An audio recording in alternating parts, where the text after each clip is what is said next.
Pagi itu, lonceng biara Santa Agnes berdentang lembut di tengah kabut tipis Surabaya. Suara merdu dari lonceng tua itu menjadi tanda bagi para suster untuk memulai rutinitas mereka. Doa pagi, kerja sosial, dan pelayanan. Di antara para biarawati itu, ada satu sosok yang begitu disegani dan dicintai, Suster Maria Agatha. Ia dikenal sebagai wanita berhati lembut, selalu tersenyum walau tubuhnya sering lemah karena sakit jantung bawaan. Langkahnya pelan, tapi setiap geraknya memancarkan ketulusan. Sejak remaja, Maria telah memilih jalan pengabdian. Ia menolak menikah, meninggalkan keluarganya di Malang, dan mengikrarkan hidup untuk Tuhan. Bagi para anak yatim di panti asuhan biara itu, Maria bukan sekadar suster. Ia adalah ibu, guru, dan teman yang selalu sabar mendengarkan keluh kesah mereka. Setiap sore, ia duduk di beranda, mengajarkan anak-anak membaca doa, bernyanyi, dan menanam bunga di taman kecil samping gereja. Namun di balik wajah damainya, tersimpan pergulatan batin yang tak pernah ia ceritakan kepada siapapun. Setiap malam, ketika semua biarawati sudah tidur, Maria sering duduk sendirian di kapel kecil. Lilin menyala di depannya, menyorot salib kayu tua di dinding. Dengan mata yang basah, ia berdoa, "Tuhan, jika Engkau benar-benar mendengarku, tunjukkanlah siapa Engkau sebenarnya. Aku hanya ingin mengenal Mu dengan sepenuh hati." Doa itu ia ulangi hampir setiap malam. Ada perasaan kosong yang sulit dijelaskan. Ia mencintai Yesus dengan tulus, namun ia tak bisa mengerti mengapa di dalam hatinya muncul keraguan kecil. Mengapa Tuhan harus disalib untuk mengampuni dosa manusia? Mengapa manusia harus menyembah manusia lainnya yang juga disebut Tuhan? Pertanyaan itu membuat Maria gelisah. Tapi di lingkungan biara, mempertanyakan ajaran dianggap sebagai bentuk pemberontakan. Maka, ia memilih diam. Ia menutupi gejolak hatinya dengan bekerja lebih keras. Setiap hari Minggu, Maria memimpin paduan suara anak-anak panti. Suaranya lembut, penuh kasih, membuat setiap jemaat menitikkan air mata. "Suster Maria memang berkat Tuhan," kata Pastor Agustinus suatu kali. "Ia hidup hanya untuk melayani." Maria tersenyum sopan, tapi hatinya menolak pujian itu. Ia merasa belum benar-benar mengenal Tuhan yang ia layani. Suatu siang, setelah misa, Maria berjalan di halaman biara. Di sana, ia melihat seorang ibu tua yang sedang duduk di bangku, wajahnya pucat dan lelah. Maria menghampiri dan memberi air minum. "Terima kasih, suster," kata ibu itu. "Saya cuma lewat. Mau numpang duduk. Saya dari pasar." Maria tersenyum. "Tidak apa-apa, Bu. Di sini rumah Tuhan. Siapapun boleh beristirahat." Mereka berbincang sebentar. Tiba-tiba ibu itu menatap Maria dengan lembut dan berkata, "Suster, tahu tidak? Tuhan itu Maha Esa. Tidak beranak dan tidak diperanakan. Kita semua hambanya." Kata-kata itu terdengar biasa, tapi di telinga Maria terasa seperti petir menyambar. Ia terpaku. Kalimat itu begitu menenangkan, seolah menjawab sebagian dari kegelisahan hatinya. Namun sebelum ia sempat bertanya lebih jauh, ibu itu sudah pamit pergi. Maria hanya bisa menatap punggungnya yang semakin jauh, meninggalkan pertanyaan baru di benaknya. Malam harinya, Maria tak bisa tidur. Kata-kata ibu tua tadi terngiang-ngiang di kepalanya. Tuhan itu tidak beranak dan tidak diperanakan. Ia memikirkan ajaran itu, dan tanpa sadar matanya berkaca-kaca. Ia merasa ada kebenaran yang selama ini belum ia pahami sepenuhnya. Beberapa hari berikutnya, Maria mulai mencari. Ia membaca Alkitab kembali dari awal, tapi kali ini dengan hati yang terbuka. Ia menandai bagian-bagian yang berbicara tentang nabi-nabi lama, terutama Nabi Ibrahim, Musa, dan Isa. Ia menemukan bahwa mereka semua menyeru pada Tuhan yang satu. Tidak ada satupun di antara mereka yang menyebut dirinya Tuhan. Hatinya semakin gelisah.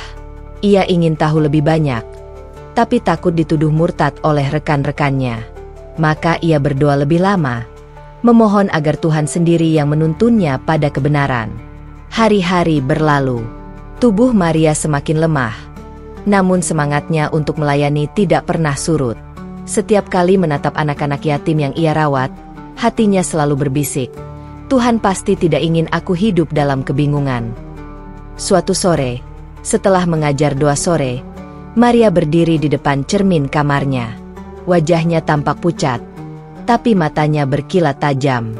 Ia berbisik pada dirinya sendiri, "Kalau Tuhan benar-benar ada, aku ingin mengenalnya bukan dari buku, tapi dari kebenaran yang sejati." Beberapa minggu kemudian, sakit jantungnya kambuh.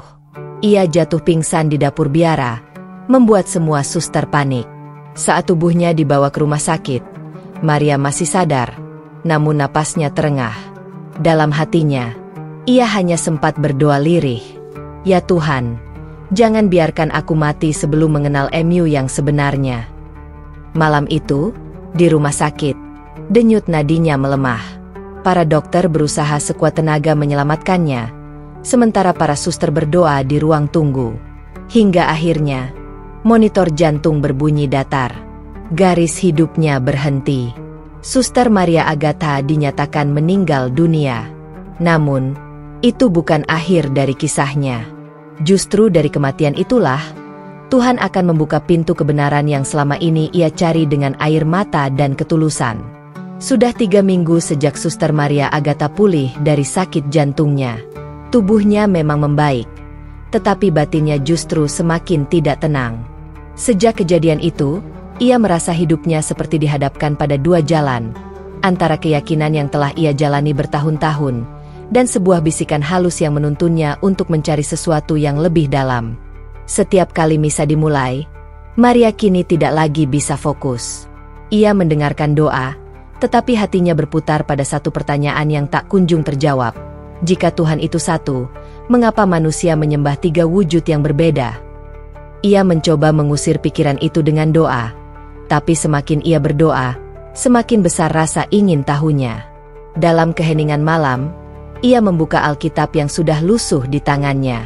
Tangannya bergetar ketika membaca perkataan Yesus, "Aku datang bukan untuk meniadakan hukum, melainkan untuk menggenapinya."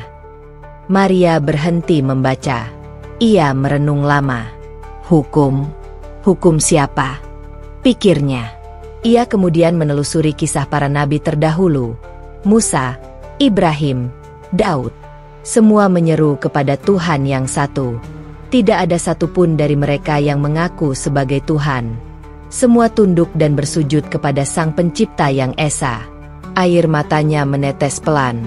Ia mulai merasakan ada sesuatu yang tidak pernah diajarkan padanya secara utuh. Seolah ada potongan kebenaran yang hilang.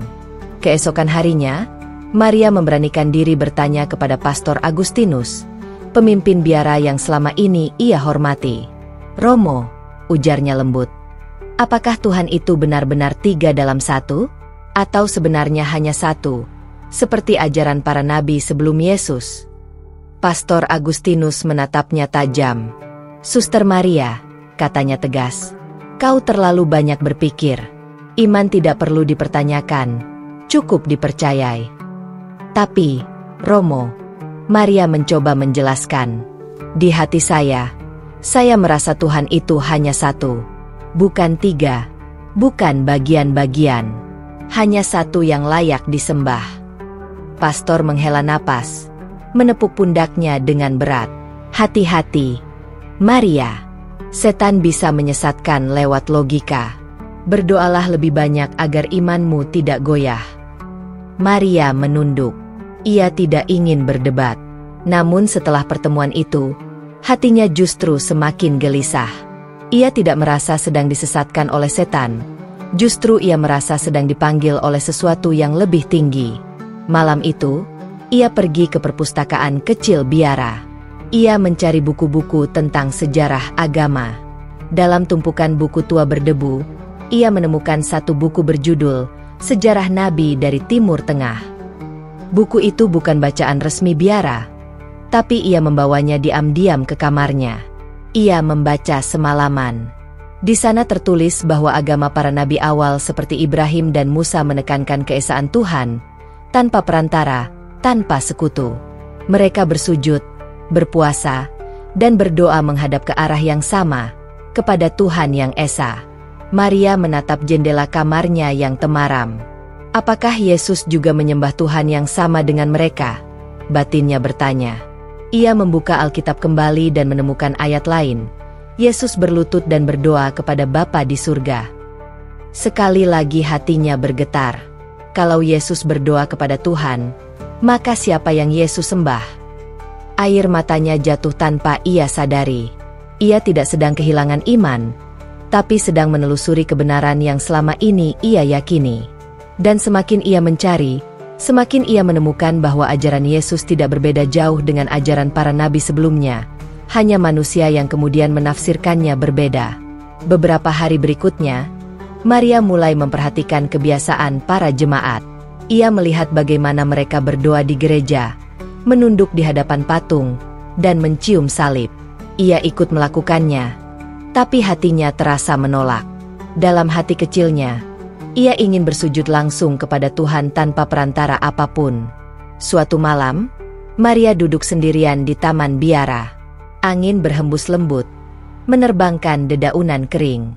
Ia menatap langit penuh bintang dan berdoa lirih. Ya Tuhan, aku tidak ingin salah jalan. Aku hanya ingin mengenal Mu. Jika aku tersesat, tunjukilah jalanku. Jika aku salah paham, berilah aku tanda agar aku tidak menyesal nanti. Dalam doa itu, ia merasa hatinya begitu tenang, seolah diselimuti kedamaian yang belum pernah ia rasakan sebelumnya. Beberapa hari kemudian, sebuah kejadian kecil kembali mengusik hatinya. Seorang pekerja kebun baru datang ke biara. Namanya Pak Hasan, seorang pria tua yang setiap kali memulai pekerjaannya, selalu mengucap, Bismillah. Maria memperhatikan diam-diam. Ia melihat bagaimana pria itu begitu ikhlas, rajin, dan selalu bersyukur atas hal-hal kecil. Suatu hari, saat Maria memberinya air minum, ia bertanya, Pak Hasan, mengapa Bapak selalu mengucapkan kata itu sebelum bekerja? Pak Hasan tersenyum hangat. Itu doa, Suster. Artinya, dengan nama Allah. Setiap pekerjaan harus dimulai dengan menyebut nama Tuhan. Allah. Maria mengulang pelan. Iya. Allah, Tuhan yang satu, yang disembah oleh semua nabi sejak Nabi Adam sampai Nabi Muhammad. Maria terdiam. Kata, Allah, terasa begitu dalam. Ia pernah mendengarnya dalam buku-buku sejarah, tapi baru kali ini hatinya bergetar ketika mendengarnya langsung. Seolah nama itu membawa kedamaian yang menembus logika. Sejak saat itu, setiap kali Maria melihat Pak Hasan berdoa, ia merasa ingin ikut menundukkan kepala. Ia mulai memperhatikan cara umat Islam beribadah di sekitar biara, sujud, ruku, dan berdoa langsung tanpa perantara. Semuanya tampak sederhana, tapi begitu tulus. Malamnya, Maria kembali ke kamarnya. Ia menulis di buku hariannya. Aku mulai memahami bahwa Tuhan tidak terbatas oleh bangunan, simbol, atau ritual. Ia ada dalam setiap napas orang yang mencarinya dengan jujur. Aku belum tahu harus kemana langkahku setelah ini, tapi hatiku berkata, kebenaran sedang menuntunku perlahan. Hari-hari berikutnya, Maria mulai lebih banyak merenung daripada berbicara. Ia menolak semua undangan pelayanan luar, lebih memilih menyendiri di kapel kecil.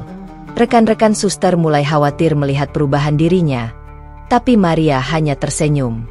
Aku baik-baik saja, ujarnya lembut. Mungkin aku hanya sedang belajar mengenal Tuhan dengan cara yang berbeda. Namun jauh di dalam hati, ia tahu, perjalanan ini baru dimulai. Pertanyaan-pertanyaan yang selama ini ia tahan sudah terlepas dari dinding hatinya. Dan kini, tidak ada jalan untuk kembali. Ia harus menemukan kebenaran yang selama ini hanya ia dengar, tapi belum pernah ia rasakan sepenuhnya. Angin sore Surabaya bertiup lembut menyusup ke dalam biara Santa Agnes. Langit berwarna jingga keemasan, tapi di dalam kamarnya, Suster Maria Agatha terbaring pucat. Wajahnya tampak letih, napasnya pendek-pendek. Sejak beberapa minggu terakhir, penyakit jantung yang dulu sempat membaik kini kambuh lebih parah dari sebelumnya. Namun, yang lebih terasa bukan hanya sakit fisik, melainkan perang batin yang semakin kuat. Hatinya terus dilanda kegelisahan yang sulit dijelaskan. Ia merasa semakin dekat dengan kebenaran, tapi semakin jauh dari dunia yang selama ini ia kenal. Suatu sore, ketika para suster lain sedang berdoa di kapel, Maria duduk di tepi jendela memandangi langit. Ia berbisik lirih, "Tuhan, apakah ini jalan MU untukku? Apakah aku sedang kau bimbing, atau justru kau uji?" Tangannya yang gemetar memegang salib kecil yang tergantung di lehernya. Ia menatapnya lama, namun kali ini tanpa air mata. "Aku tahu engkau satu," gumamnya pelan. "Aku tak lagi ragu pada keesaan MU. Tapi bagaimana aku harus melangkah?" Hari-hari berikutnya, tubuh Maria semakin lemah. Ia sering pingsan, bahkan beberapa kali harus dibantu berjalan oleh suster lain. Dokter yang datang memeriksa menyarankan agar ia dirawat di rumah sakit, tapi Maria menolak. "Aku ingin di biara saja," katanya lembut. "Di sini aku merasa tenang." Rekan-rekannya merasa sedih. Mereka tahu, Suster Maria adalah sosok yang tak tergantikan, penuh kasih, penuh dedikasi. Banyak anak yatim yang menangis melihat kondisi ibu asuh mereka itu. Tapi meski tubuhnya menurun, wajahnya justru semakin bersinar dengan ketenangan yang aneh, seperti seseorang yang sudah berdamai dengan nasibnya. Suatu malam, Maria bermimpi. Dalam mimpinya, ia berjalan di padang pasir luas, sendirian. Matahari begitu terik, dan langkahnya terasa berat. Namun di kejauhan, ia melihat cahaya lembut berwarna putih. Dari dalam cahaya itu terdengar suara yang menenangkan, memanggil namanya dengan lembut. "Maria, jangan takut, aku bersamamu." Maria mencoba mendekat, tapi cahaya itu semakin terang hingga ia menutupi matanya. Ketika ia terbangun, tubuhnya basah oleh keringat. Jantungnya berdegup kencang, tapi di dalam hati, ada perasaan damai yang belum pernah ia rasakan sebelumnya. Pagi harinya, ia memutuskan menulis di buku hariannya. "Aku tidak tahu apa yang Tuhan rencanakan, tapi aku yakin ini bukan akhir. Bila tubuhku lemah, mungkin Tuhan ingin agar aku belajar menyerah sepenuhnya kepadanya. Bila hidupku harus berhenti, biarlah itu terjadi dalam kedamaian bersamanya." Hari itu juga, kesehatannya menurun drastis. Dokter akhirnya memaksa agar Maria dibawa ke rumah sakit. Di sana, ia dipasangi alat bantu napas. Rekan-rekan biarawati datang silih berganti, membacakan doa-doa di sisinya. Pastor Agustinus datang terakhir, menggenggam tangannya dengan wajah sedih. "Maria," katanya pelan, "tetaplah percaya kepada kasih Tuhan. Jangan biarkan keraguanmu menyesatkan imanmu." Maria hanya tersenyum lemah. "Romo, saya tidak ragu pada Tuhan. Saya hanya ingin mengenalnya lebih dalam. Saya yakin kasih-Nya jauh lebih luas dari yang kita pahami." Pastor menatapnya lama, tapi tidak menjawab. Ia tahu, wanita di depannya bukan lagi biarawati biasa. Ada sesuatu yang sedang tumbuh di dalam dirinya, keyakinan yang lahir dari pencarian tulus, bukan dari pengajaran dogma. Menjelang malam, Maria mulai kehilangan kesadaran. Napasnya semakin berat. Para suster memegang tangannya, sementara dokter menyiapkan alat darurat. Dalam keadaan setengah sadar, Maria berdoa dalam hati, "Ya Tuhan, aku sudah mencari MU dengan seluruh hatiku. Jika ini saatnya aku kembali, izinkan aku melihat MU. Jika belum, tunjukilah kebenaran MU sebelum Engkau memanggilku." Air mata mengalir dari sudut matanya. Lalu, detak jantungnya menurun. Mesin monitor berbunyi pelan, hingga akhirnya garis itu menjadi datar. Suster Maria Agatha dinyatakan meninggal dunia. Tangis memenuhi ruangan. Para suster berlutut, berdoa sambil memegang tangan dinginnya. Mereka mengenang sosok yang telah banyak berbuat kebaikan tanpa pamrih. Dalam pandangan mereka, Suster Maria telah pergi dengan damai. Namun Tuhan punya rencana lain. Beberapa menit setelah dinyatakan meninggal, sesuatu yang luar biasa terjadi. Tubuh Maria tetap tenang, tapi wajahnya mulai tampak berbeda, seperti orang yang sedang tersenyum. Dokter mengira itu efek otot yang mengendur. Tapi ada sesuatu yang lebih dalam dari itu. Ruhnya belum benar-benar pergi. Di saat itulah, Maria memasuki perjalanan spiritual yang tak bisa dijelaskan dengan logika manusia. Ia tidak lagi merasakan sakit, tidak mendengar tangisan, tidak melihat dinding rumah sakit. Yang ia rasakan hanyalah keheningan dan cahaya lembut yang mengelilinginya. Maria sadar bahwa ia sedang berada di antara hidup dan mati. Ia berjalan di tempat yang tak ia kenali, di bawah langit putih bersinar. Tidak ada waktu, tidak ada rasa takut, hanya kedamaian yang begitu mendalam. Dalam jarak beberapa langkah di depannya, ia melihat sosok bersinar yang menatapnya dengan kasih. Sosok itu tersenyum, wajahnya memancarkan kedamaian yang luar biasa. "Siapa engkau?" tanya Maria dengan suara yang bergetar. Sosok itu menjawab dengan lembut, "Aku adalah yang selama ini kau cintai. Aku datang membawa kebenaran." Maria menangis, sujud, dan berkata, "Tuhan, aku tahu engkau ada. Tapi kenapa engkau datang padaku seperti ini?" Namun sebelum ia sempat mendekat, cahaya itu menyelimuti seluruh tubuhnya. Ia mendengar suara lembut berkata, "Kau akan tahu kebenaran yang selama ini kau cari. Tapi belum sekarang. Kembalilah. Tugasmu di dunia belum selesai." Dan seketika semuanya menjadi gelap. Beberapa menit kemudian, tubuh Maria bergerak. Dokter yang semula sudah pasrah terkejut. Detak jantung kembali muncul di monitor. Para suster menjerit bahagia, sementara Pastor Agustinus bersimpuh, mengucap syukur. Suster Maria Agatha hidup kembali. Namun tidak ada yang tahu bahwa kematiannya bukanlah akhir, melainkan awal dari kebangkitan iman yang sejati. Suasana kamar rumah sakit malam itu begitu hening. Hanya bunyi detak jarum jam yang terdengar di antara aroma obat dan kesunyian dinding putih yang dingin. Di sisi tempat tidur, Suster Helena dan Dokter Jaga masih berdiri dengan wajah muram. Mereka sudah melakukan segala upaya untuk menyelamatkan nyawa Suster Maria. Namun garis datar di monitor jantung menjadi bukti bahwa kehidupan telah pergi dari tubuhnya. "Waktu kematian, pukul 21.47, ucap sang dokter lirih. Helena menundukkan kepala, menahan tangis.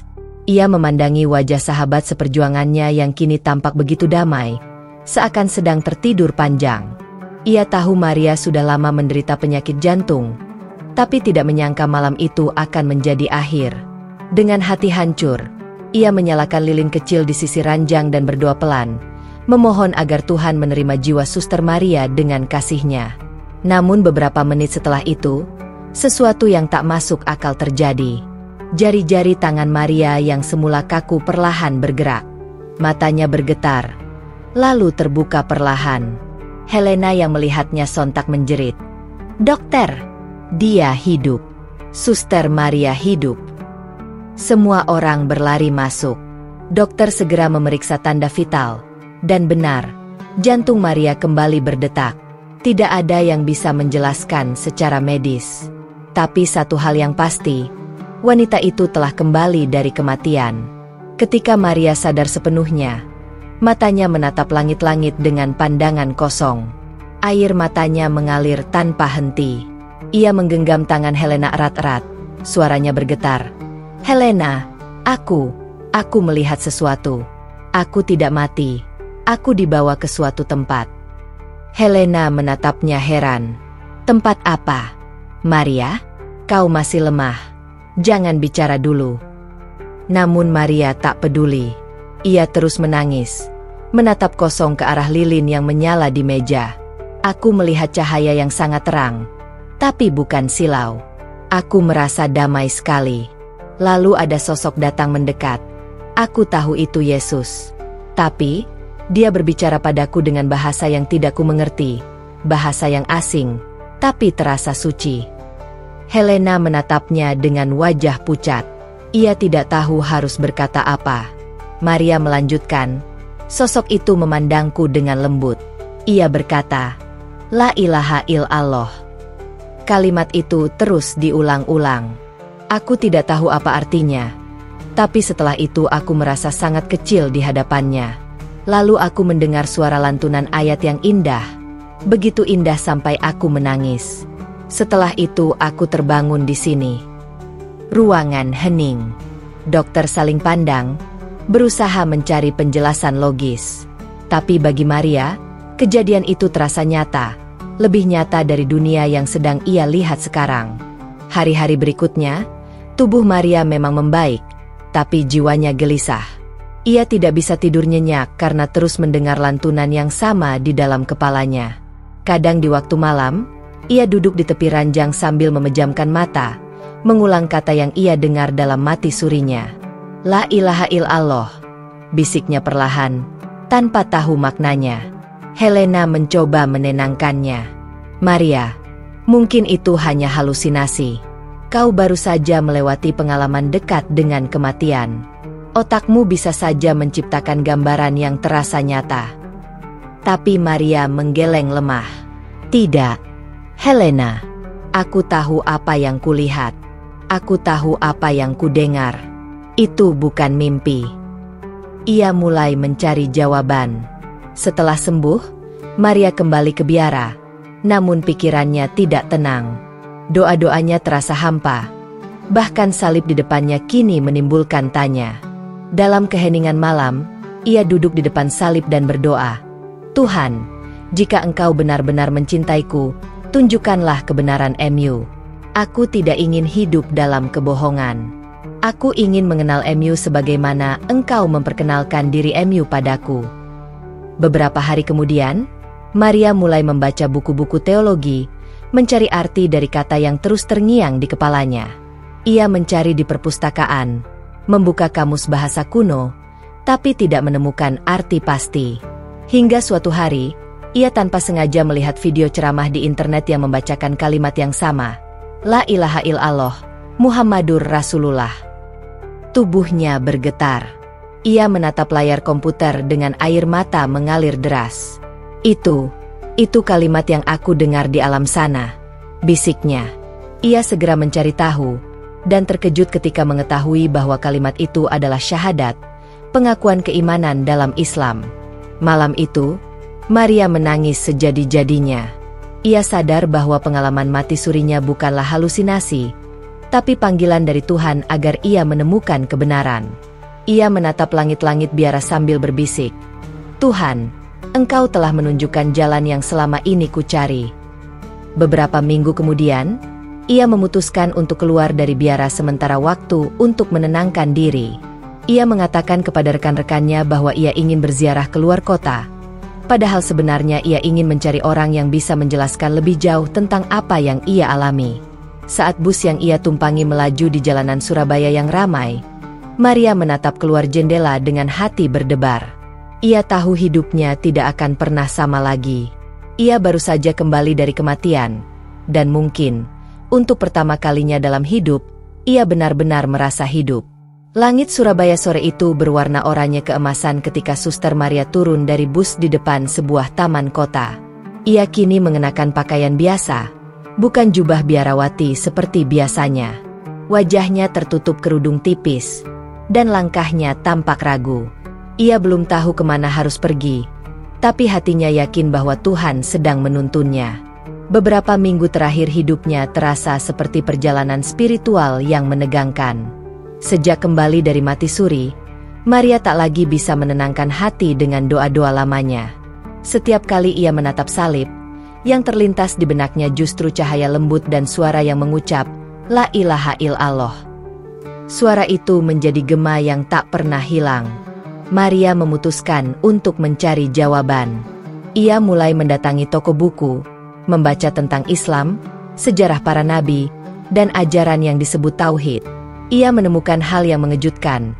bahwa Islam sangat menghormati Yesus, bahkan menyebutnya dengan nama Isa Al-Masih, Nabi mulia yang diutus Tuhan.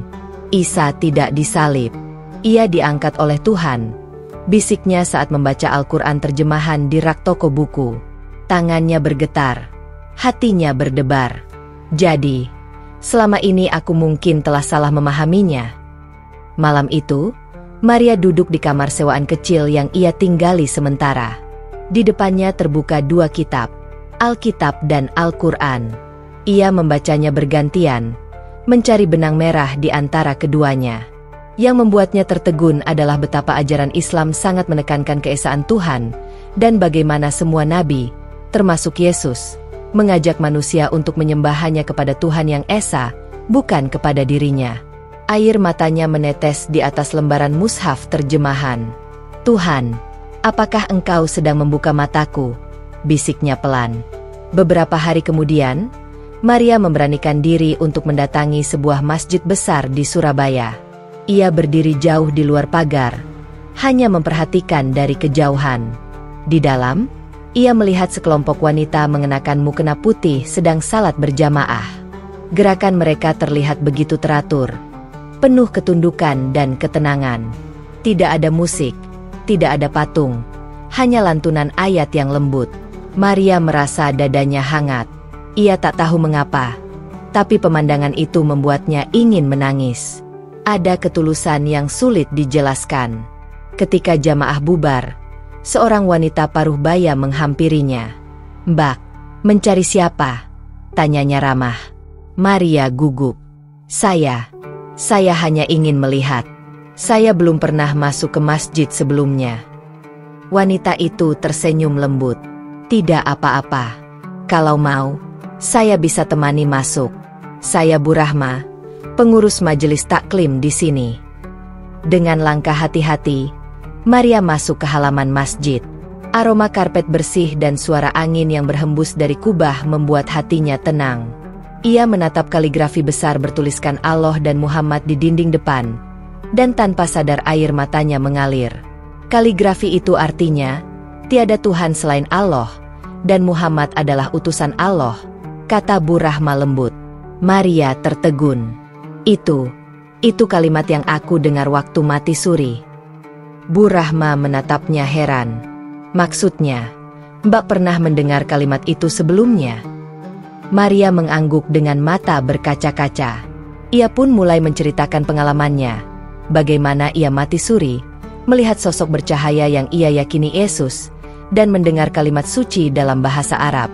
Bu Rahma mendengarkan dengan penuh empati. "Mbak, mungkin itu hidayah. Tuhan sedang membimbing Mbak agar menemukan kebenaran. Dalam Islam, kami percaya bahwa setiap orang yang mencari Tuhan dengan sungguh-sungguh akan dituntun menuju jalan yang benar." Kata-kata itu membuat dada Maria sesak oleh haru. Ia merasa seolah beban yang selama ini ia pikul mulai terangkat perlahan. Sejak hari itu, Maria sering datang ke masjid itu diam-diam. Ia belajar tentang Islam dari Bu Rahma dan beberapa ustazah dengan penuh kerendahan hati. Ia belajar membaca Al-Fatihah, mengenal makna syahadat, dan memahami arti keikhlasan dalam ibadah. Setiap kali ia mendengarkan bacaan Al-Quran, hatinya terasa bergetar. Ia seperti menemukan kedamaian yang selama ini dicarinya di biara namun tak pernah ia temukan. Suatu malam, setelah belajar membaca doa wudhu, Maria duduk sendirian di beranda masjid. Lampu temara memantul di lantai marmer, dan angin lembut meniup rambutnya. Ia menatap langit dengan penuh syukur. "Tuhan, sekarang aku mengerti. Engkau ingin aku mengenal MU tanpa perantara. Engkau ingin aku tunduk hanya kepada MU." Namun perjalanan itu tidak mudah. Keesokan harinya, Helena, teman biarawatinya, datang mencarinya. "Maria, aku sudah mencarimu kemana-mana.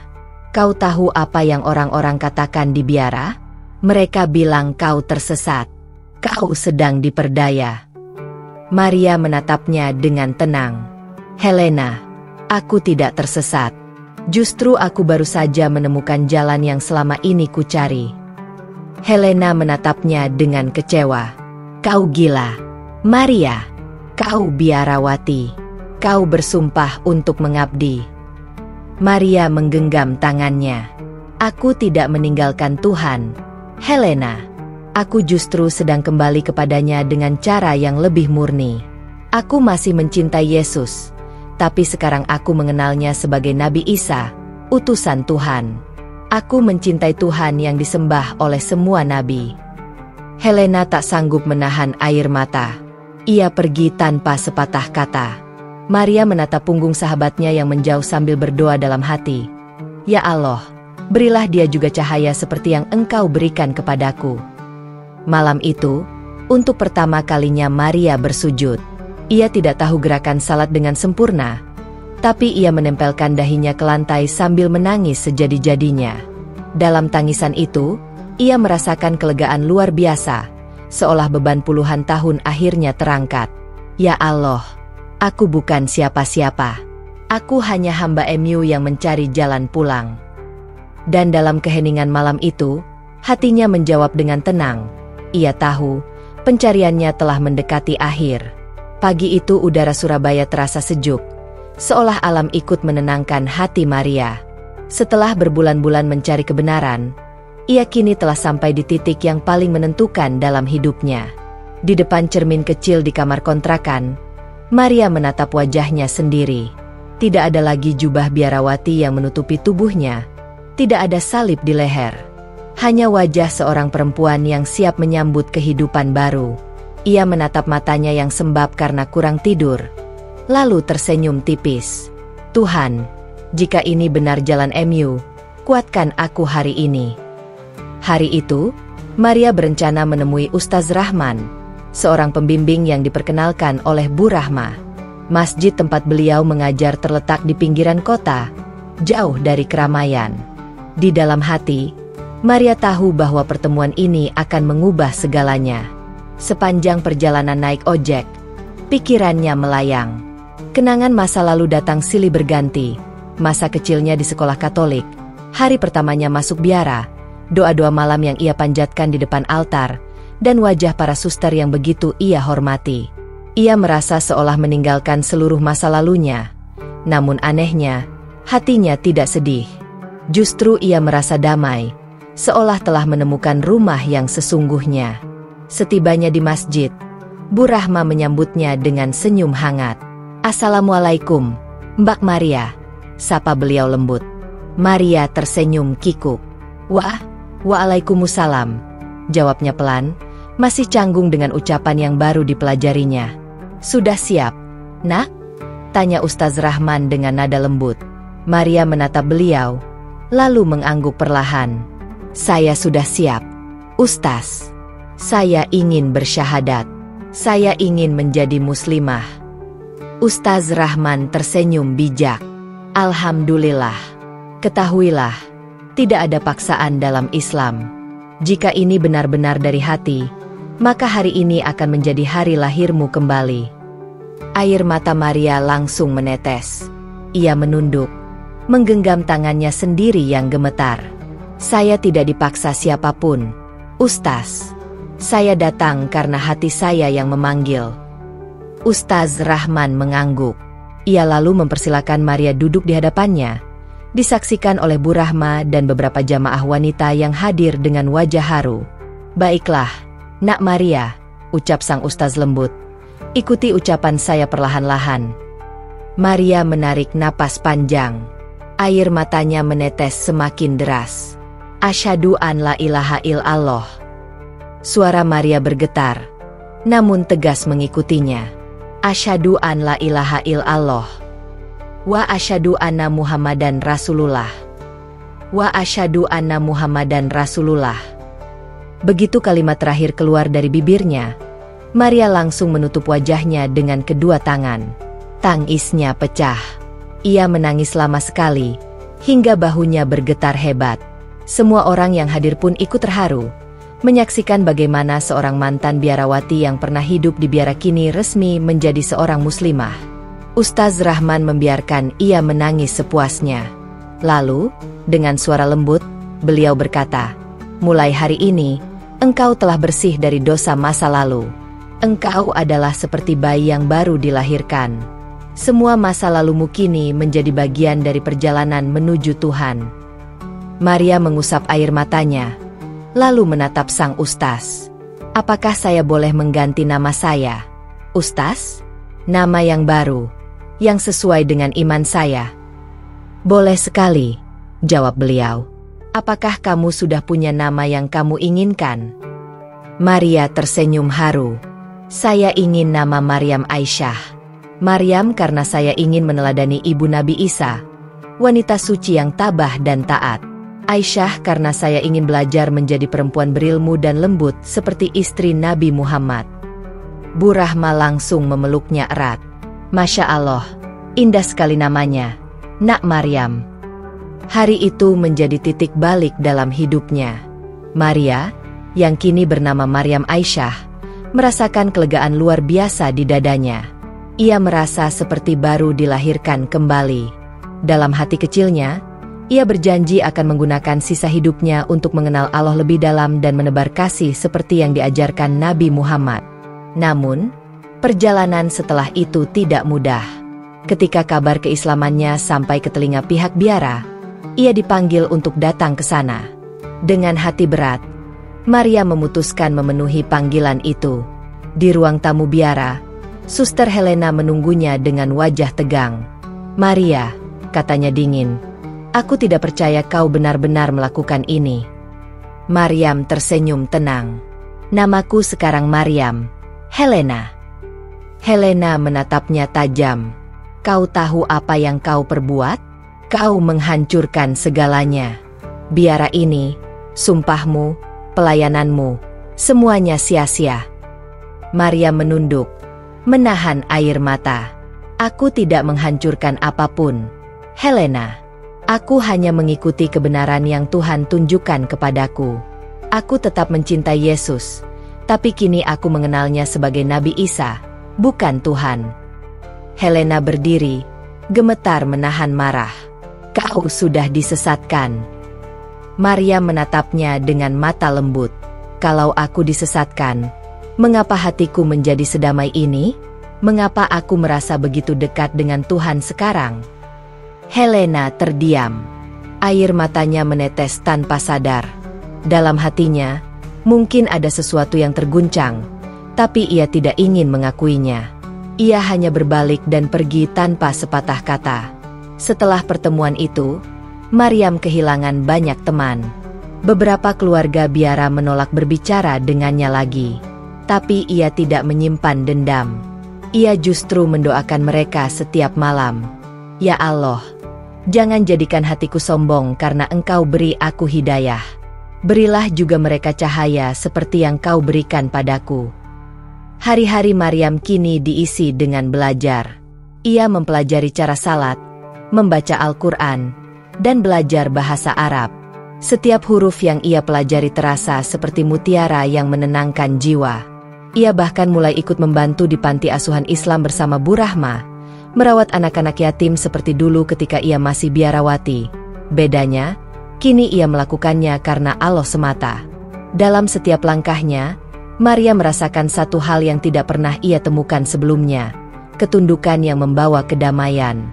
Ia tidak lagi mencari bukti Tuhan di luar dirinya, karena kini ia telah menemukannya di dalam hati yang penuh keikhlasan. Dan di setiap sujudnya, ia berbisik lirih, Ya Allah, Engkaulah yang kucari sejak dulu. Terima kasih telah mempertemukanku dengan kebenaran MU, meski aku harus melewati kematian untuk menemukannya. Beberapa minggu setelah Maria mengucap syahadat, hidupnya berubah total. Ia tidak lagi tinggal di biara yang selama ini menjadi rumahnya. Ia menumpang di rumah Bu Rahma sementara waktu, sambil membantu mengajar anak-anak mengaji di madrasah kecil di belakang masjid.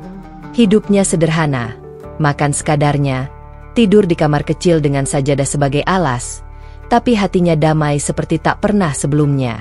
Namun kedamaian itu mulai terusik ketika kabar tentang keislamannya menyebar luas. Beberapa media lokal menulis artikel singkat tentang mantan biarawati yang masuk Islam setelah mati suri. Cerita itu menjadi bahan pembicaraan di lingkungan gereja Surabaya. Telepon dari pihak biara berdatangan, Bahkan ada beberapa pastor yang mencoba menghubunginya untuk mengajak bicara baik-baik. Maryam menolak dengan sopan. Ia tidak ingin berdebat tentang agama. Ia hanya ingin tenang menjalani hidup barunya. Namun tekanan datang dari arah yang tidak terduga. Suatu sore, ketika ia sedang berjalan pulang dari madrasah, segerombolan orang memandangnya dengan tatapan sinis. Beberapa di antaranya bahkan berbisik kasar. "Itu dia, pengkhianat salib," kata seseorang dengan nada mencemooh. Maryam menunduk, menahan perih di dada. Ia tahu, konsekuensi dari keputusan besar yang ia ambil tidak akan ringan. Namun ia juga tahu, Tuhan tidak akan meninggalkan hamba yang telah memilih jalannya dengan tulus. Malamnya, ia duduk di beranda rumah Bu Rahma, memandangi langit Surabaya yang dipenuhi bintang. "Bu, kenapa hati manusia begitu mudah membenci?" tanyanya lirih. Bu Rahma menatapnya lembut. "Karena mereka belum mengenal cinta yang sesungguhnya. Nak, jika hati belum disentuh cahaya kebenaran, maka yang tersisa hanyalah prasangka." Maryam tersenyum tipis. "Saya tak ingin membenci mereka, Bu. Mereka dulu keluargaku. Dan sampai sekarang pun, mereka tetap keluargamu, Maryam," sahut Bu Rahma. "Kau hanya menempuh jalan yang berbeda. Jangan biarkan kebencian mereka mencuri ketenanganmu." Kata-kata itu menenangkan hati Maryam. Ia lalu menatap langit dan berdoa, "Ya Allah, kuatkan aku dalam ujian ini. Jangan biarkan aku membalas kebencian dengan kebencian." Beberapa minggu kemudian, ujian berikutnya datang dalam bentuk yang lebih berat. Salah satu media nasional mengunggah kisahnya tanpa izin, lengkap dengan nama aslinya, wajahnya, dan latar belakangnya sebagai biarawati. Akibatnya, keluarganya di luar kota tahu. Kakaknya, yang selama ini sangat mencintainya, marah besar. Satu sore, telepon rumah Bu Rahma berdering keras. Maryam mengangkatnya, dan di ujung sana terdengar suara laki-laki dengan nada tinggi. "Maria, apa-apaan yang kau lakukan? Kau mempermalukan keluarga kita di depan semua orang." Maryam terdiam. Ia mengenali suara itu. Kakaknya, Daniel. "Aku minta maaf, Kak. Aku tidak berniat membuat malu siapapun. Aku hanya mengikuti keyakinanku." "Keyakinan? Kau tahu ibu menangis setiap malam karena ulahmu. Kami tidak bisa keluar rumah tanpa orang menatap sinis. Kau pikir apa yang kau lakukan ini benar?" Air mata Maria menetes, tapi ia tetap tenang. "Kak, aku tahu ini sulit diterima. Tapi aku sudah melihat kebenaran itu sendiri. Aku tidak meninggalkan Tuhan. Aku justru menemukannya." "Tutup mulutmu," bentak Daniel. "Mulai hari ini, kau bukan bagian dari keluarga ini lagi. Jangan pernah datang ke rumah.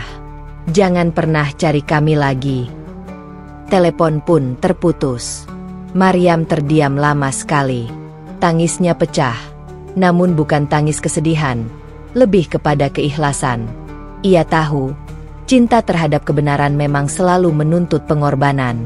Di malam yang sunyi itu, Maryam berwudu dan bersujud lama di atas sajadah. Dalam doanya, ia berucap pelan, "Ya Allah, aku kehilangan keluarga, tapi aku tahu Engkau cukup bagiku. Jadilah Engkau penggantiku atas semua yang pergi." Hari demi hari berlalu. Ujian terus datang. Namun bersamaan dengan itu, keimanan Maryam juga tumbuh semakin kuat. Ia mulai aktif membantu masyarakat sekitar. Ia mengajar anak-anak yatim membaca Al-Quran, menulis doa, dan bercerita tentang kasih Tuhan. Tapi ia tidak pernah menyebut masa lalunya sebagai biarawati dengan kebencian. Justru ia menjadikannya pelajaran. Sebelum mengenal Islam, katanya suatu sore kepada murid-murid kecilnya, "Saya belajar tentang kasih. Setelah mengenal Islam, saya belajar bahwa kasih itu hanya sempurna jika disertai ketundukan kepada Tuhan." Anak-anak itu menatapnya kagum. Mereka tidak tahu bahwa guru lembut itu pernah melewati perjalanan panjang penuh air mata.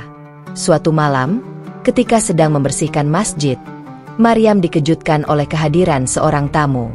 Seorang wanita berkerudung datang menghampirinya dengan wajah ragu. Ketika Maryam menoleh, ia hampir tak percaya. Itu Helena. Helena? Suaranya bergetar. Wanita itu menatapnya dengan mata berkaca-kaca. Aku mencarimu selama berminggu-minggu. Maria. Maryam. Aku ingin tahu, apa yang membuatmu begitu yakin? Maryam tersenyum lembut. Karena aku merasakan kedamaian yang tidak pernah aku temukan sebelumnya. Helena, aku tidak kehilangan Yesus. Aku hanya mengenalnya lebih dalam, sebagai utusan Allah. Dan dalam Islam, aku menemukan Tuhan yang sama, Tuhan yang Esa. Helena terdiam. Wajahnya penuh rasa ingin tahu, tapi juga kebimbangan. Ia menatap masjid di sekeliling mereka, lalu berbisik, "Aku tidak tahu apakah aku bisa sekuat dirimu, tapi aku melihat sinar di matamu, sinar yang dulu tak pernah kulihat." Maryam menggenggam tangannya. Kebenaran bukan soal berpindah, Helena, tapi soal menemukan kedamaian di dalam hati. Aku hanya ingin hidup dengan jujur kepada Tuhan. Helena menunduk, menahan air mata. Doakan aku juga, Maryam. Mungkin suatu hari aku juga akan mengerti. Malam itu, setelah Helena pergi, Maryam kembali menatap langit.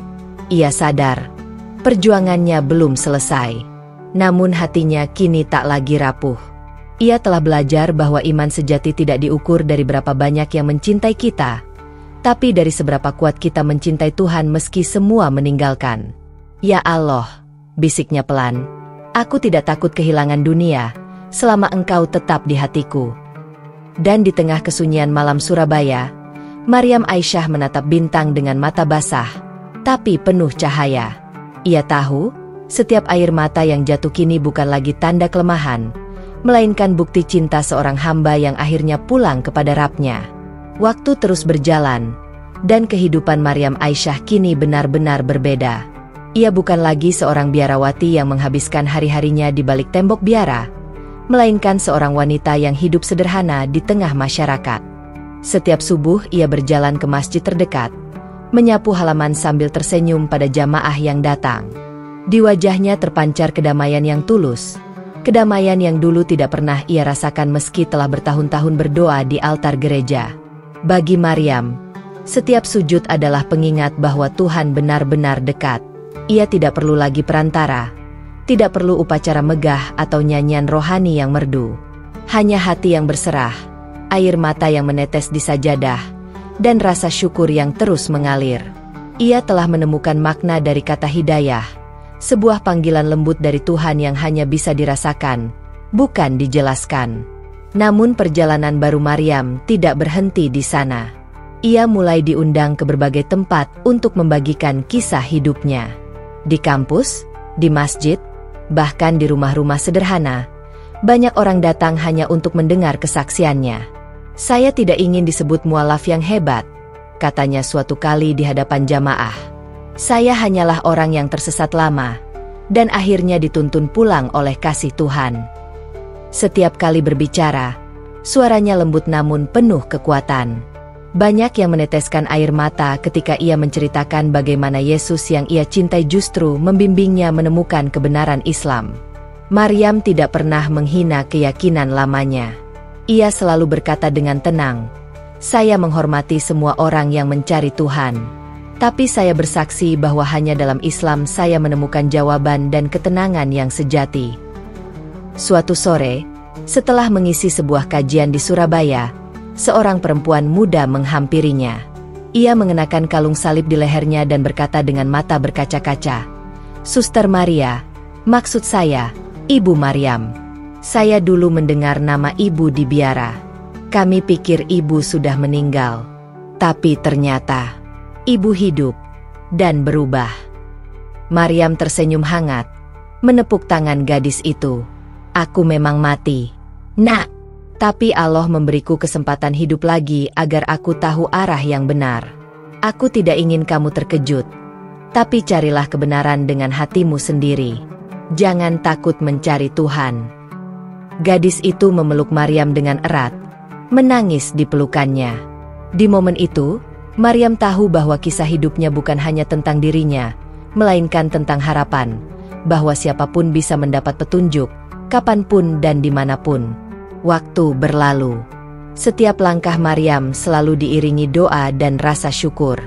Ia membuka kelas kecil di rumah kontrakannya, mengajar anak-anak membaca Al-Quran. Di sela-sela itu, ia juga menulis kisah hidupnya agar generasi mendatang tahu bahwa iman bukan sekadar warisan, tapi pencarian yang jujur dari hati. Buku kecil itu diberinya judul, Dari Salib ke Sajadah. Suatu malam, setelah mengajar, Maryam duduk sendirian di beranda. Angin berhembus lembut membawa suara azan dari masjid. Ia memejamkan mata dan tersenyum. Bayangan masa lalunya sebagai suster datang silih berganti, altar gereja, doa rosario, dan malam-malam panjang yang penuh kebimbangan. Tapi kini semua itu telah menjadi bagian dari perjalanan panjang menuju cahaya. Ia teringat lagi pengalaman mati surinya dulu, ketika ia melihat sosok bercahaya yang berkata, La ilaha illallah. Dulu ia tak mengerti arti kalimat itu, tapi kini ia mengucapkannya setiap hari dengan penuh keyakinan. Tidak ada Tuhan selain Allah, bisiknya pelan sambil menatap langit. Suatu ketika, seorang wartawan dari majalah rohani datang menemuinya. Ia mendengar kisah Maryam dan ingin menulisnya agar orang lain bisa terinspirasi. Maryam tidak menolak, namun ia memberi satu syarat.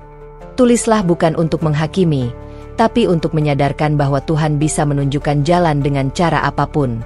Saya bukan pahlawan. Saya hanya hamba yang akhirnya sadar. Tulisan itu kemudian menyebar luas. Banyak orang dari berbagai latar belakang membaca kisahnya dan menangis. Ada yang berkata mereka mulai tertarik mengenal Islam. Ada pula yang tergerak untuk memperdalam imannya sendiri. Maryam hanya bersyukur. Ia tak pernah menyangka kematiannya dulu justru menjadi awal kehidupan yang baru. Beberapa tahun kemudian, ketika usia senja mulai mendekat, Maryam jatuh sakit. Tubuhnya lemah, tapi wajahnya tetap berseri. Para santri yang ia ajar datang menjenguk, membaca Al-Fatihah di samping ranjangnya. Dengan suara lirih, Maryam berkata, Anak-anakku, jangan takut kehilangan. Tuhan selalu ada, bahkan di detik terakhir napas kita. Menjelang subuh, ia mengangkat tangannya perlahan, mengucapkan 2 kalimat syahadat dengan senyum damai di wajahnya. Saat itu juga, napasnya berhenti, meninggalkan ketenangan yang dalam di ruangan kecil itu. Tidak ada tangisan keras, hanya isak lembut dari mereka yang menyayanginya. Mereka tahu, Maryam telah kembali kepada Tuhannya dengan husnul hatimah. Jenazahnya dimandikan dengan penuh hormat, dibungkus kain putih sederhana, dan dikuburkan di pemakaman Muslim di pinggiran kota Surabaya. Di atas nisannya tertulis, Maryam Aisyah, cahaya yang kembali kepada Tuhan dengan cinta. Kisahnya terus hidup, menjadi sumber inspirasi bagi banyak orang. Bahwa terkadang, hidayah datang bukan melalui ceramah atau logika, tapi melalui pengalaman hidup yang mengguncang jiwa. Dan ketika hati terbuka, maka tak ada lagi kebingungan, yang ada hanyalah ketenangan dalam mengenal Tuhan yang esa. Maryam telah menutup perjalanannya di dunia, namun pesan yang ia tinggalkan terus bergaung. Carilah Tuhan dengan hatimu, bukan hanya dengan warisan keyakinan. Karena kebenaran sejati akan selalu menuntunmu pulang.